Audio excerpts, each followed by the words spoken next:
தண்ணி தாக எடுக்கிறது நம்ம ஊர்ல ரொம்ப இயல்பான விஷயம். எஸ்பெஷலி இந்த ஏப்ரல் மேல ஆரம்பிச்சு ஒரு ஆகஸ்ட் செப்டம்பர் வரைக்கும் தண்ணி தாகம் அதிகமா எடுக்குதுன்னா உங்க உடம்பு தண்ணி வேணும்னு கேக்குதுன்னு அர்த்தம். ஏன் அப்படின்னா இந்த ஊரோட வெப்பநிலை அதிகம்.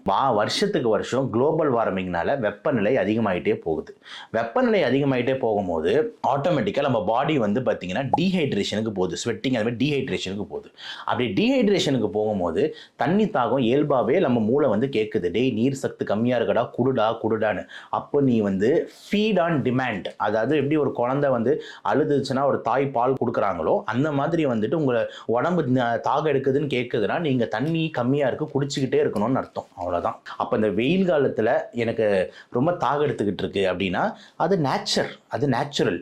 அதை நீங்க வந்து தட்டி கழிச்சுக்கிறீங்களாவோ இல்லைன்னா நீங்க அதை வந்து ஒரு நோயா பாக்குறீங்கனாலோ அது உங்களோட தப்பு. ஓகேங்களா? இதை ஃபர்ஸ்ட் புரிஞ்சுக்கோங்க. நிறைய பேர் என்ன தவறுகள் பண்ணுவாங்கன்னா அந்த மாதிரி டைம்ல வந்து தண்ணி அதிகமாக தாக எடுக்குதுன்னும் போது ஒரு கடையில் நின்று அந்த ரஸ்னா குடிக்கலாமா, இல்லைன்னா அந்த கலருங்க எதாவது குடிக்கலாமா, ஃபேண்டா குடிக்கலாமா, பெப்சி, இந்த மாதிரி பண்ணாமல் நேச்சுரல் நீர்களை வந்து அதிகமாக நீங்கள் எடுத்துக்கொள்ளணும். இளநீர், பதநீர், இந்த மாதிரி நீர்கள் அதிகமாக எடுத்துக்கொள்ளணும் அப்படின்றது இம்பார்ட்டண்ட்டாக ஒரு பாயிண்ட்ல வைப்போம்.